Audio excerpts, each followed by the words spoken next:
Nuestro horario y el del Señor, en la mayoría de las veces, no están en sincronía. Él actúa muchas veces más tarde de lo que esperábamos, o se adelanta a actuar sin que lo esperemos. Siempre estamos impacientes con respecto a Dios y lo que Él tiene que hacer en nuestras vidas. Elegimos actuar impetuosamente, ¿sí? Pero también en otras ocasiones somos perezosos y nos mantenemos inactivos. Casi siempre vivimos como diciendo, bueno, Dios tiene su horario, yo tengo el mío. Dios elige hacer muchas cosas, sí, en el momento más incómodo de nuestras vidas. Nos parece demasiado tarde o demasiado temprano. No podemos entender, ¿sí? ¿Por qué? Porque nuestros horarios no se adaptan a los horarios de nuestro Dios en cumplir sus propósitos. Posiblemente así se sentía el pueblo de Israel cuando llegó a la orilla del río Jordán. Estaban preparados y listos ya para entrar a la tierra prometida, pero allí iban a aprender una lección que también nosotros tenemos que aprender, tarde o temprano. El Dios que amamos y el Dios que servimos, el único Dios verdadero, ¿sí?, mostrará sus maravillas a su tiempo. Cuando los dos espías regresaron de Jericó, Josué recibió esa noticia tan esperada. Y dijeron a Josué, Jehová ha entregado toda la tierra en nuestras manos y también todos los moradores del país desmayan delante de nosotros. Al escuchar esto, inmediatamente el campamento se movió. Viajaron alrededor de 15 kilómetros desde Sittim hasta las orillas del Jordán. Pero oh sorpresa, llegaron a ese lugar y tuvieron que esperar 3 días. Dios los obligó a detenerse y a contemplar el río Jordán con sus aguas embravecidas. Y al otro lado, la Canaán tan anhelada. Este río parecía completamente intransitable. Todo el peregrinaje de por varios años, 40 años a través del desierto, ¿sí?, y llegando a esta orilla parece que se ha frustrado completamente. Dios lleva los corazones de estos hombres, ¿sí?, a contemplar su completa imposibilidad. Dios los obliga a permanecer 3 días para permitir que sus sentimientos de impotencia, desesperanza y de necesidad alcancen los niveles más altos posibles. ¿Para qué? Para que en estas condiciones Israel pueda contemplar las maravillas de Dios. Abramos nuestras Biblias, por favor, en Josué capítulo 3. Josué capítulo 3. Y continuando con la serie de predicaciones en este libro, hoy vamos a reflexionar en todo el capítulo 3. Y para eso le ruego que se ponga de pie y me acompañe en la lectura. Leemos la palabra del Señor que nos dice: Josué se levantó de mañana, y él y todos los hijos de Israel partieron de Sittim y vinieron hasta el Jordán y reposaron ahí antes de pasarlo. Y después de 3 días los oficiales recorrieron el campamento y mandaron al pueblo diciendo: cuando veáis el arca del pacto de Jehová vuestro Dios y los levitas sacerdotes que la llevan, vosotros saldréis de vuestro lugar y marcharéis en pos de ella, a fin de que sepáis el camino por donde habéis de ir, por cuanto vosotros no habéis pasado aún por este camino. Pero entre vosotros y ella haya una distancia como de 2000 codos. No os acerquéis a ella. Y Josué dijo al pueblo: santificaos, porque Jehová hará mañana maravillas entre vosotros. Y habló Josué a los sacerdotes diciendo: tomad el arca del pacto y pasad delante del pueblo. Y ellos tomaron el arca del pacto y fueron delante del pueblo. Entonces Jehová dijo a Josué: desde este día comenzaré a engrandecerte delante de los ojos de todo Israel, para que entiendan que como estuve con Moisés, así también esté contigo. Tú pues mandarás a los sacerdotes que llevan el arca del pacto diciendo: cuando hayáis entrado hasta el borde del agua del Jordán. Pararéis en el Jordán. Y Josué dijo a los hijos de Israel: acercaos y escuchad las palabras de Jehová vuestro Dios. Y añadió Josué: en esto conoceréis que el Dios viviente está en medio de vosotros, y que Él echará de delante de vosotros al cananeo, al eteo, al ebeo, al fereceo, al gergeseo, al amorreo y al jebuseo. He aquí, el arca del pacto del Señor de toda la tierra pasará delante de vosotros en medio del Jordán. Tomad pues ahora 12 hombres de las tribus de Israel, uno de cada tribu. Y cuando las plantas de los pies de los sacerdotes que llevan el arca de Jehová, Señor de toda la tierra, se asienten en las aguas del Jordán, las aguas del Jordán se dividirán, porque las aguas que vienen de arriba se detendrán en un montón. Y aconteció cuando partió el pueblo de sus tiendas para pasar el Jordán, con los sacerdotes delante del pueblo llevando el arca del pacto, cuando los que llevaban el arca entraron en el Jordán, y los pies de los sacerdotes que llevaban el arca fueron mojados a la orilla del agua, porque el Jordán suele desbordarse por todas sus orillas todo el tiempo de la siega, las aguas que venían de arriba se detuvieron como en un montón, bien lejos de la ciudad de Adán, que está al lado de Zaretán, y las que descendían al mar de Araba, al mar salado, se acabaron y fueron divididas, y el pueblo pasó en dirección de Jericó. Mas los sacerdotes que llevaban el arca del pacto de Jehová estuvieron en seco, firmes en medio del Jordán, hasta que todo el pueblo hubo acabado de pasar el Jordán, y todo Israel pasó en seco. Amantísimo Rey y bendito Dios, nuevamente tu pueblo convocado a tu nombre en medio de tu presencia, te agradece por tu palabra, Señor. Gracias porque tú el día de hoy vas a hablar a esta tu iglesia. Vas a hablar al corazón de cada uno de nosotros, tus hijos y de quienes están acompañándonos, mostrándonos la gloria de la redención. Señor, obra en nosotros la transformación de nuestro entendimiento para que podamos comprender las grandezas, insondables grandezas, Señor, de tu gloria, de tu salvación. Te pedimos, Padre, ilumínanos. En el nombre de Jesús. Amén. Tomemos asiento, por favor. Dios lleva al pueblo de Israel a este río. A este río Jordán, el cual estaba con las aguas completamente desbordadas. En un momento en que parecía que toda la esperanza se había desaparecido.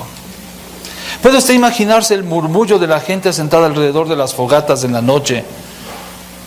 Diciendo unos a otros: no sé, pero estoy empezando a dudar sobre Josué. No me parece correcto su liderazgo. ¿Cómo puede ser posible que nos traiga a este lugar y que intente que crucemos por aquí? El que nos haya traído en tiempo de inundación es el más grave error que él pudo haber cometido. No puedo entender, dirían algunos, no puedo entender cómo Moisés cometió tan terrible error de dejarlo a él a cargo. Es verdad, las aguas del Jordán habían sido desbordadas. No se contemplaban las orillas, era el tiempo de la siega. Ha tomado 40 años deambular por el desierto y ahora han llegado y se encuentran con este panorama. La tierra tan anhelada está cruzando alrededor de unos 50, 60 metros por delante. Pero en medio de eso hay un torrente de agua que fluye. Y viene la pregunta: ¿y ahora? ¿Y ahora qué pasó? Hasta aquí nos trajo el río. A menudo nos encontramos haciéndonos la misma pregunta: ¿y ahora qué es lo que quiere Dios? ¿Qué es lo que quiere Dios? La respuesta es que Dios quiere un pueblo que responda fielmente a su llamado para actuar, incluso en los momentos más improbables, porque en esos momentos improbables Él es el que mostrará sus maravillas y portentos. Así como para los judíos las aguas del Jordán fueron un obstáculo imposible de vencer, Posiblemente nos encontramos con muchas circunstancias que se levantan en nuestras vidas, imposibles de sortear. Es como si las aguas del Jordán nos dijeran a nosotros también: no lo vas a lograr, es imposible que cruces, no importa, aquí estamos para impedirte hacerlo. En estas circunstancias aparentemente invencibles, ahí es cuando escuchamos nuevamente a Dios: levántate, sé firme, ¿sí? Y cruza. El día de la herencia ha llegado, el momento del triunfo ha llegado, el momento de la conquista ha llegado, aunque parezca difícil de entenderla. Dios ha elegido esos momentos desafiantes para mostrarnos nuestra incapacidad absoluta y para mostrarse con todo su poder y con toda su gloria. En esos momentos difíciles es cuando podemos, y Dios nos provee de la oportunidad para contemplar sus portentos, para contemplar todas sus maravillas. Y están ahí, Israel, frente al mar, frente al río Jordán, ¿sí? Y Josué manda por parte de Dios a que el pueblo haga 4 cosas. Primero, ante esta circunstancia, Dios les llama a enfocarse en Él, a enfocarse en Él y en su presencia. Y lo preeminente en la historia, en este relato, es la presencia del arca. El arca del pacto. No era una maniobra militar que iba a realizar Josué. Era más bien la presencia de Dios que iba a obrar un portento. Era el tiempo de la celebración de la presencia de Dios con su pueblo, entre los suyos. Y Dios convocándoles a participar en Él, en este peregrinaje, en esta procesión triunfal para entrar a la tierra prometida. El arca, una caja de 1,15 m aproximadamente de largo por 70 de ancho y 70 de espesor, cubierto totalmente de oro, con 2 querubines encima, ¿sí? Lo que se conoce como el propiciatorio. Esta arca, esta caja, había sido en la que Dios ha determinado que su presencia se iba a mostrar en el pueblo de Israel. Dentro de ella estaban los 10 mandamientos, estaban las tablas de la ley, también estaba un copón lleno del maná del cielo, y se encontraba también la vara de Aarón que había florecido. Ahí el Señor había destinado presentarse delante de Israel. Ahí la presencia de Dios iba a estar presente. Salmo 99:1 dice: Jehová reina, temblarán los pueblos, Él está sentado sobre los querubines, se conmoverá la tierra. 2 querubines, y en ese lugar está Dios.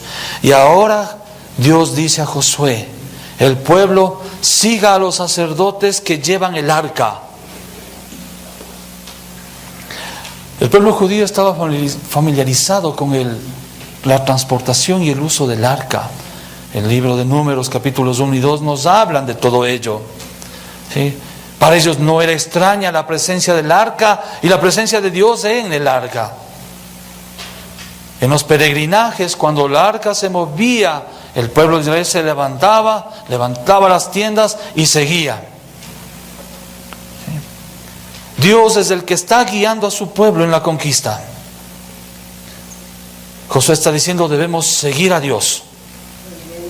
Y nos dice a nosotros también: ahora debemos seguir a Dios. Ya no tenemos ahora un arca en el cual estaba la ley de Dios, estaba la provisión de Dios y estaba la vara de Dios, del sacerdocio. Pero somos llamados igual ahora, como el pueblo de Dios en el Antiguo Testamento, ahora somos llamados a seguir a Dios en el peregrinaje. Ya no en la presencia de un arca, sino en la presencia de la palabra viviente, Cristo. a través de su palabra escrita. Debemos seguir la palabra. La palabra es lámpara que guía nuestro camino. Así como Israel debía seguir el arca en su caminar, en su peregrinaje hasta la tierra prometida, el pueblo de Dios debe seguir su palabra hasta la tierra prometida.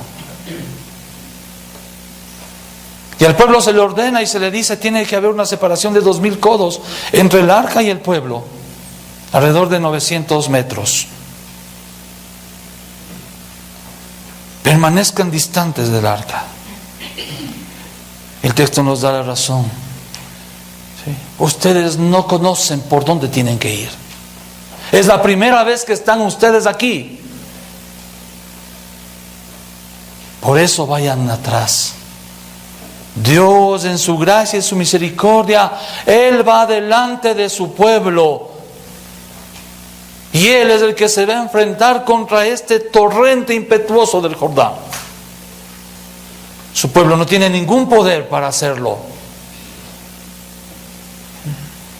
No nos olvidemos que el pueblo de Dios también necesitaba estar lejos del arca, porque es la presencia del Dios Santo el que está ahí. Es un Dios amoroso, es un Dios bueno, es un Dios misericordioso, es un Dios que se ha acercado a su pueblo, es un Dios que ha decidido morar en medio de su pueblo, pero al mismo tiempo es un Dios que merece ser honrado, que merece ser reverenciado. Él es el que determina cómo nos acercamos a Él. No es como nosotros pensamos, sino como Él lo ha dicho. El arca tiene que estar lejos. El arca tiene que estar a una distancia prudente, porque es el Dios Santo que va ahí.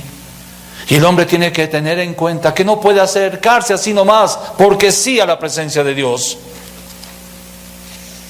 No puede hacerlo. No importa cuán buenas intenciones tenga. Recuerde a Usa. Cuando traían el arca nuevamente hasta Jerusalén, llevada en una carreta alada por bueyes, el arca se iba moviendo, ¿sí? Y Usa estaba al lado y contempló que el arca se iba a caer, y en su buena voluntad decidió poner la mano para impedir que el arca de Dios, el arca del pacto, caiga al suelo. Lo que hizo Dios desde ese momento lo fulminó, porque Dios ha estipulado cómo debemos acercarnos a Él.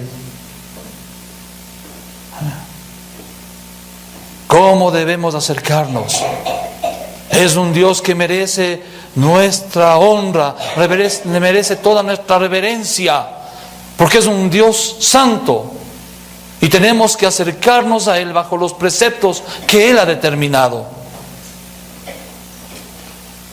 Pero no solo era la presencia de Dios en medio de su pueblo, sino era la ratificación del pacto de Dios con su pueblo. Por eso se le llama el arca del pacto. Era un recordatorio visible de lo que Dios había dicho que iba a hacer por su pueblo. No nos olvidemos, Dios ha hecho un pacto con su pueblo, que se conoce como un pacto de vasallaje. Esa es la imagen. El soberano hace un pacto con los vasallos. El todopoderoso hace un pacto con los que no tienen ningún poder. Y les dice: yo soy el Señor y ustedes son mi pueblo. Ustedes me deben honra, alabanza, obediencia. Y yo voy a estar con ustedes. Yo voy a proveer para ustedes y yo voy a defender a ustedes. Eso representaba el arca del pacto. No solo que Dios estaba presente, sino que Dios está cumpliendo todos los preceptos de su pacto. Él ha prometido estar con Israel, ¿sí? Y Él ha prometido defender a Israel. El Rey Todopoderoso va a defender a su pueblo en contra de cualquier enemigo que se levante.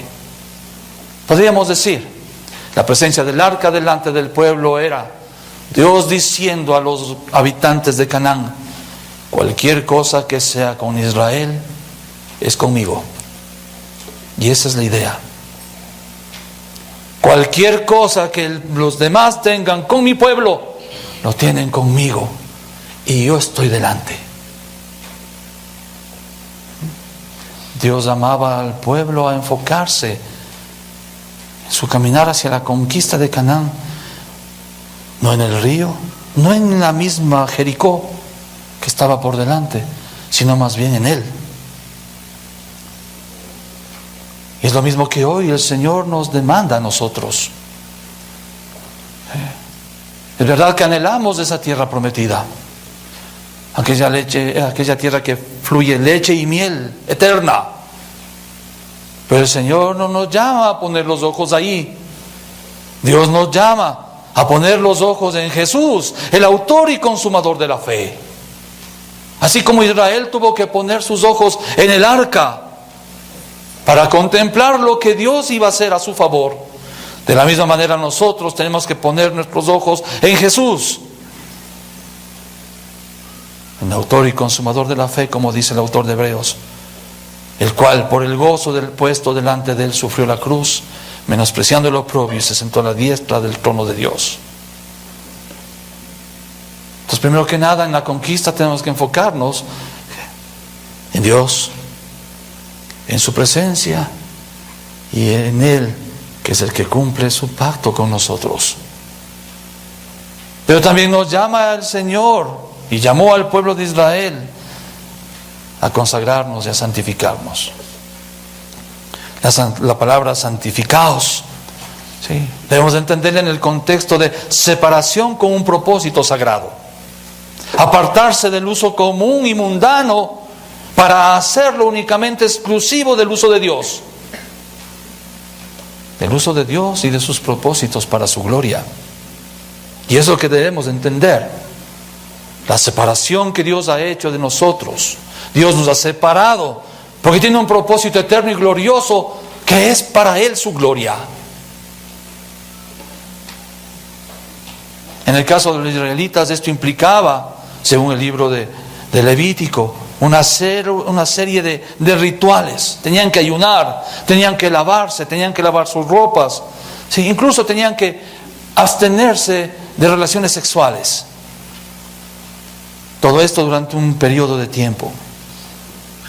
Todas estas acciones en verdad fueron diseñadas para simbolizar o representar, ¿sí?, la resolución interna del pueblo, ¿sí?, que ha sido separado por Dios y que ahora se arrepiente y quiere servir a Dios completamente. ¿Y por qué es esto? Recuerden, han pasado 40 años. La última vez que el pueblo de Israel se santificó, es decir, sí, fue separado para la gloria de Dios, para servirle a Dios, fue en el monte Sinaí, cuando Dios entregó sus leyes. Pero de esa generación ya no están vivos, ¿sí? De esa generación, ¿sí?, Josué y Caleb son los que van a entrar. Los demás son los que han nacido en el desierto, los que han nacido en el peregrinaje. Y es necesario que la nueva generación entienda, ¿sí?, que este pacto que Dios ha hecho con ellos implica también la santidad en sus vidas.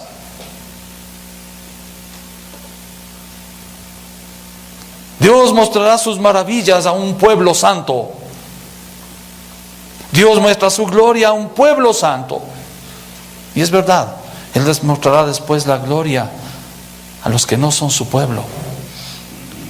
¿Sí? Y toda rodilla se doblará en los cielos y en la tierra. Pero Dios quiere trabajar con su pueblo en el peregrinaje y en la conquista de la tierra de Canaán. ¿Sí? Entendiendo que hay un pacto que cumplir. Hay un llamado al cual Dios nos ha hecho. Ser santos porque Él es santo. Con su sangre nos ha limpiado para que vivamos para Él. Dios simplemente está diciendo a Israel, ¿sí?, que no los bendecirá si hay indiferencia en ellos hacia Él, o si no tienen ningún compromiso con respecto a Él.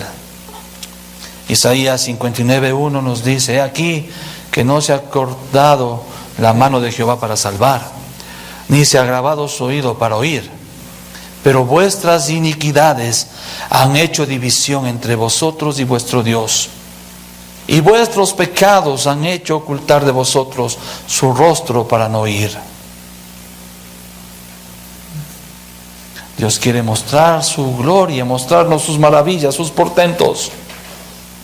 ¿Sí? Y para eso nos llama a que vivamos en santidad. Y el pueblo de Israel tiene que actuar por fe. Tiene que actuar por fe, no por vista. Llegan a las orillas del río Jordán y lo que encuentran es un río turbulento, un río completamente crecido, imposible de cruzar. Pero en estas circunstancias hay una frase que es la que rompe todo el silencio abrumador que pudo haber habido en Israel al contemplar el río. Yo le pienso, imagínese un momento, usted llega allá, está en medio del pueblo de Israel y llega al Jordán. Yo pienso, hubo un silencio total. Y todo el mundo se veía las caras. Nadie decía nada. Y el río ahí pasando velozmente. Pero hay una frase que rompe ese silencio: el Dios viviente hará hoy día maravillas. Todos los ídolos y todas las deidades que se interponen entre el camino que Dios ha trazado, están muertas. Ninguna tiene vida. Solo nuestro Dios vive, es lo que dice Josué. Solo nuestro Dios es el que vive. Y quiere que Israel se dé cuenta que Dios no es simplemente una palabra de 4 letras. No es un personaje que aparece cuando necesitamos, o es un personaje que está ahí para salvar ciertas cosas. Él es el único y verdadero Dios. Es el que trabaja, es el viviente que obra, que salva, que libera, que sana, que triunfa. Eso debe entender Israel. Él es el que triunfa, Él es el verdadero. Es el Señor de toda la tierra, dice más adelante Josué. Es el Señor de toda la tierra, el que está en control absoluto del universo entero, de la creación. Y Dios va a obrar un portento, un milagro. El Todopoderoso va a detener las aguas de este río para demostrar al pueblo de Israel que si fue capaz de detener las aguas de este río turbulento, Él también es capaz de destruir a todos los enemigos que se pongan por delante. Y siendo Él el soberano, el Señor de la tierra, ahí encontramos la justificación de que este Dios todopoderoso, ¿sí?, mande a expulsar a estas naciones que nombra y mande a acabar con ellas. ¿Por qué? Porque Él es el soberano de la tierra. Él es Dios. Él es santo. Y Él va a terminar con todo aquello que no le agrade. Dios es el dueño de todo. Esa tierra le pertenece a Él. Y esa tierra Él la va a entregar a quien Él quiera. Él tiene la autoridad para hacerlo. El doctor Ralph Davis dice: debemos renunciar a nuestra tendencia a castigar a Dios, ¿sí?, al rebajarlo a nuestra estatura y limitarlo a nuestras posibilidades. Israel tenía que comprender que hay un Dios que es todopoderoso y ellos no. Ellos son completamente incapaces, pero el Dios todopoderoso es capaz. ¿Sí? Y debemos entender nosotros también que hay el Dios todopoderoso que estuvo con Israel en el desierto, es el mismo Dios todopoderoso que está ahora con nosotros. Él es el único capaz. Nosotros somos los totalmente incapaces. Pero ahí está esa tensión en la que tiene que vivir el creyente toda su existencia. El soberano poder, la autoridad total, el control total, el designio total de Dios, pero también el caminar del pueblo. Israel no podía estar quieto, tenían que dar el paso de fe. Y en este caso era un paso de fe literal. Era un paso de fe literal. Porque a los sacerdotes se les dice que vayan y pongan sus pies en el río Jordán. Y debemos entender por qué el autor de Josué toma tiempo para detallar lo que pasaba en el río. Estaba crecido y no se podía ver la orilla. ¿Le ha pasado a usted? ¿Con qué confianza vamos cuando nos acercamos al mar o a un río en el cual no podemos ver la orilla? Lo único que podemos ver es agua y encima, ¿sí?, una cantidad de hierbas, de plantas. ¿Con qué confianza ponemos nosotros los pies ahí? Ninguno en sano juicio coge y pone los dos pies y adentro. El que menos va a coger un palito, va a intentar ver dónde está tierra firme. Pero el Señor les manda a los sacerdotes que topen y pongan sus pies dentro del río Jordán. En esas condiciones, Dios insta a su pueblo a moverse por fe, no por vista. Por su vista es imposible, no hay cómo. Pero tienen que hacerlo. Él es el soberano que va a obrar, pero Israel tiene que hacerlo, tiene que dar el paso. Podemos enfocarnos en Dios, podemos poner fe en Dios, nos consagramos, nos preparamos nuestros corazones, pero realmente también tenemos que actuar en todos los aspectos de nuestra vida. Debemos actuar. Por eso el apóstol nos manda siempre a contender por la fe, es decir, a caminar por la fe, teniendo en cuenta que van a presentarse mil y un obstáculos en el camino, pero somos llamados a caminar en la fe. Puestos los ojos en el autor y consumador, caminamos, pero caminamos. No escuchamos aquí ni leemos que alguien diga: muy bien, Señor, pero danos una muestrita, danos un pequeño abreboca de lo que vas a hacer. Si queremos ver algo que hagas para poder dar el paso, danos una señal. Una señal pequeñita será suficiente. No. Los sacerdotes tenían que pasar por fe, caminar por fe y poner sus pies en el río Jordán. ¿Por qué? Porque Dios lo ha hablado. Y eso es suficiente. Dios lo ha dicho y eso es lo que basta. El Señor dice: te dije qué hacer y qué haré si lo haces. Te dije qué hacer y qué haré si tú lo haces. Así que hazlo. Y aquí debemos entender que la fe no es como se nos pinta, ¿no?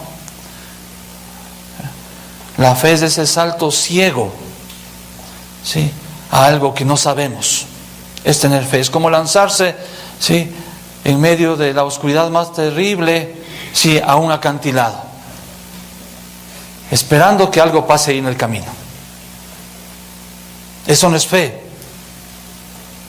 La fe está fundada en la certidumbre de algo.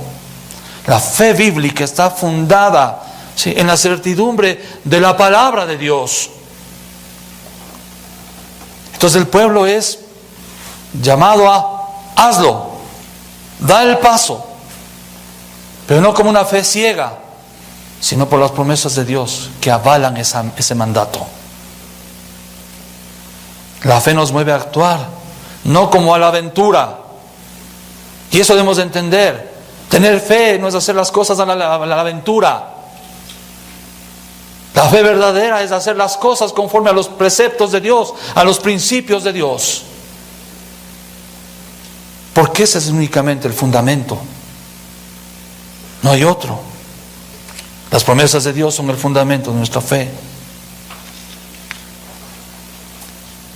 Y el actuar en fe trae consigo riesgos. Y no debemos olvidarnos. El caminar en la fe es un caminar de riesgos. Pero estos riesgos no son sin sentido. Esos riesgos los enfrentamos teniendo como fundamento, ¿sí?, que Dios ha dicho: ponte en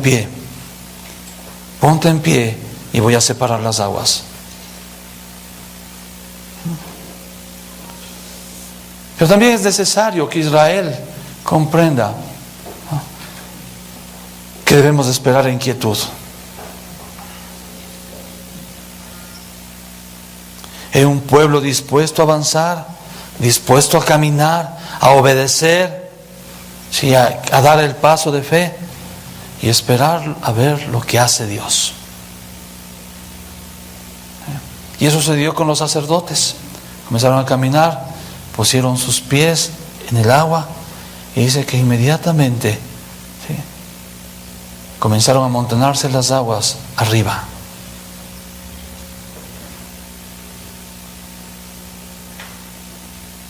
El pueblo de Israel absorto viendo a sus sacerdotes llevando el arca, topando el agua, quietos ahí, esperando que camine el arca, esperando que se mueva el arca. Cuando contemplan el milagro, ¿sí?, de que el río se seca. No se olvide, el río está a nivel de inundación. Es atemorizante, es imponente, ¿sí?, es un obstáculo insalvable. Los israelitas se encuentran ahí, todos, soldados, ancianos, mujeres, jóvenes, madres, niños, adolescentes. Están las ovejas, las cabras, el ganado que traían de Egipto. Era imposible cruzar por ahí. Pero ahora contemplan con emoción este milagro. Era necesario nuevamente que Dios muestre sus portentos. La generación que cruzó el Mar Rojo ha muerto, ha quedado en el desierto. Josué y Caleb, los únicos. El resto no ha visto los portentos de Dios. No ha visto a un pueblo cruzar en seco el Mar Rojo. Pero ahora, ¿sí?, iban a poder contemplar el poder de Dios obrando, no solo liberando a su pueblo, que fue la maravilla que vieron los israelitas que salieron de Egipto, sino que ahora iban a contemplar la misma gloria de Dios obrando, conquistando la tierra. El mismo Dios que salva es el mismo Dios que nos lleva a la victoria. Es lo que está enseñándoles Dios. Es el mismo Dios. Dios nos ha salvado. Dios en su gracia ha obrado el milagro de la redención en nuestra vida. Y ahora nos demanda que caminemos en la fe. Que caminemos en la fe, porque adelante está la Canaán, la tierra tan esperada. Pero tenemos que caminar. Y el Señor nos sigue mostrando el portento. Su gracia es suficiente para salvarnos, y es esa misma gracia que es suficiente para preservarnos en el camino. Y es lo que está mostrándole a Israel. Los he salvado, los he liberado de Egipto, y ahora con el mismo poder los llevo a conquistar la tierra anhelada.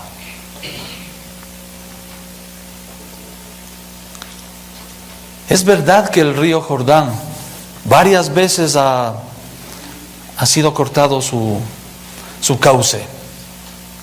En la historia, por lo menos se encuentran dos ocasiones El 8 de diciembre de 1267, un terremoto represó el río Jordán.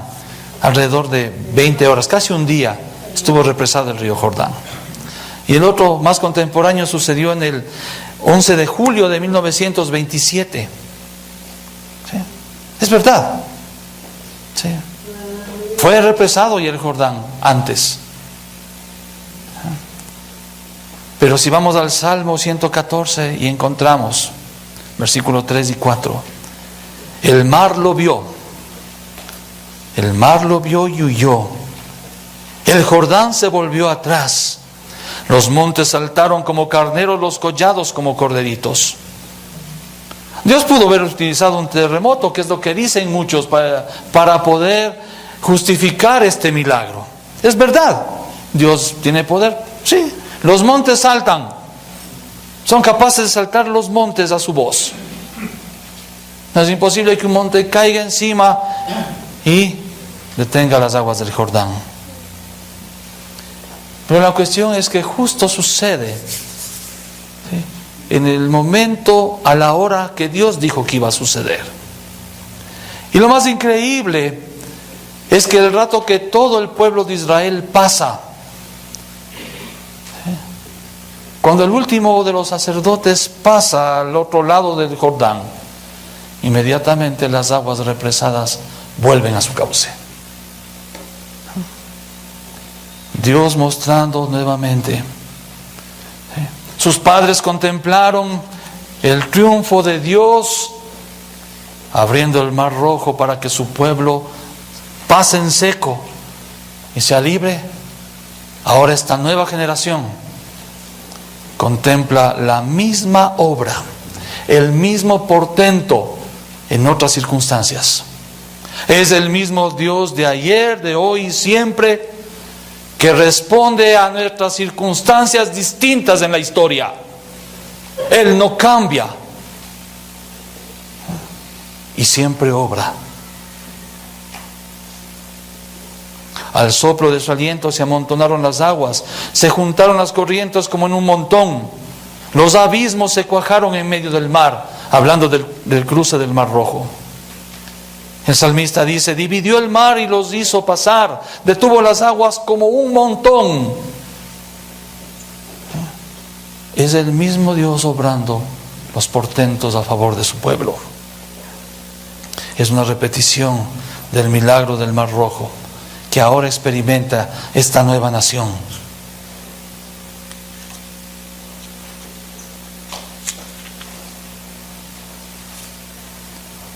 Ahora, los sacerdotes llevaron el arca y cruzaron, y el pueblo estuvo ya frente a Jericó.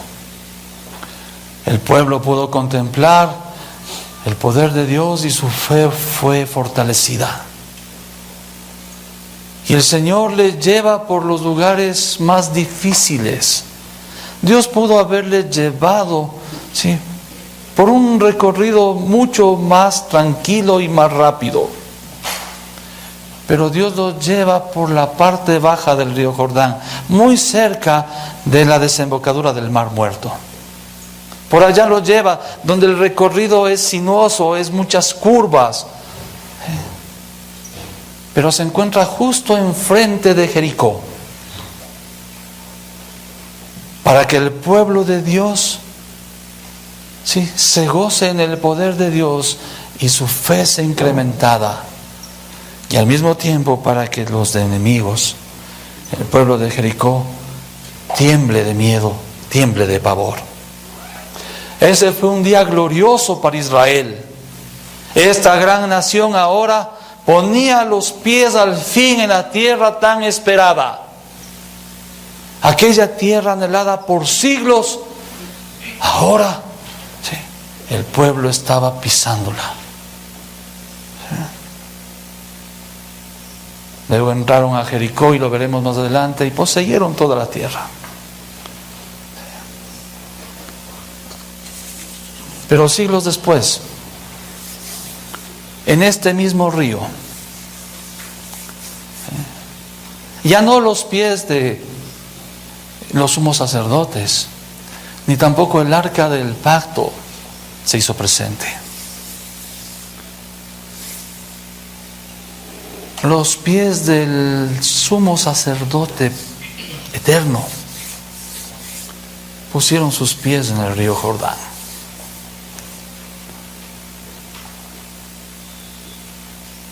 No abrió las cauces del río, no separó el río,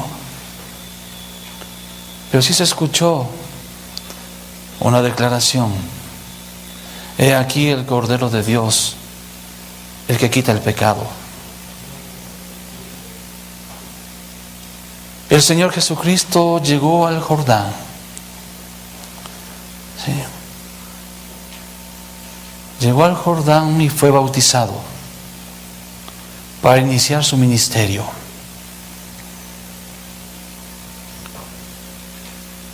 Venciendo al pecado y venciendo a la muerte. Y llama a su pueblo ahora a seguirle. Su pueblo ahora también es llamado, ¿sí?, a seguir en pos de Él. Él entró a las aguas del Jordán para abrir las puertas para que su pueblo pueda poseer la tierra prometida. Él, el sumo sacerdote, Él, la misma presencia de Dios, Él, el Señor de señores, el Rey, el soberano del universo, puso los pies en medio del Jordán para que nosotros, su iglesia, su pueblo, entremos a la tierra prometida. Ven, toma tu cruz y sígueme. Ven y sígueme. Y ese peregrinaje lo podemos realizar puestos los ojos en Él. Él, el que ha vencido a todos nuestros enemigos. Él ha vencido al pecado que nos asediaba, al pecado que nos tuvo cautivo. Él ha vencido al postrer enemigo, a la muerte. Y esa victoria es nuestra. Dios quiere que le sigamos. El Señor quiere que le sigamos con todo nuestro amor. Dios quiere que le sirvamos. Dios quiere que le sigamos con toda nuestra fe. No preocupados por los enemigos que vendrán. No preocupados por las inclemencias del trajinar, sino porque Él ha vencido. Porque Él ya lo ha hecho. Él ha abierto el camino necesario para que nuestros pies estén en la tierra esperada con Él. Eso nos muestra el capítulo 3 de Josué. La obra de Cristo perfecta y absoluta para animarnos a seguir adelante, sabiendo que nuestros pies pisarán la eternidad con Cristo por siempre. Estaremos con Él gozando de la tierra prometida en la nueva creación. Oramos. Amado Rey, gracias por tu palabra, Padre amado. Gracias por nuestro sumo sacerdote. Gracias por aquel que fue entregado, por aquel que fue muerto y por aquel que fue resucitado. Por aquel que es las primicias de la redención. Gracias, Dios, por el consuelo que tu palabra nos brinda al poder contemplar nuestro peregrinaje no dependiente de nuestras fuerzas, sino como una obra gloriosa de tus portentos. Gracias, Señor, por la maravilla de la redención. Gracias porque cuando Cristo puso sus pies en el Jordán, al mismo tiempo se estaba escuchando: consumado es, todo ha sido hecho. Toda la gloria y la honra son a ti, Señor. Y ayúdanos, fortalece nuestra fe en medio de las vicisitudes, en medio de las inclemencias de este peregrinaje por el desierto. que podamos poner nuestros ojos siempre en el autor y consumador de la fe, nuestro bendito Redentor, el Dios que obra maravillas y portentos a favor de su pueblo. En Él oramos, Señor, y te damos las gracias. Amén.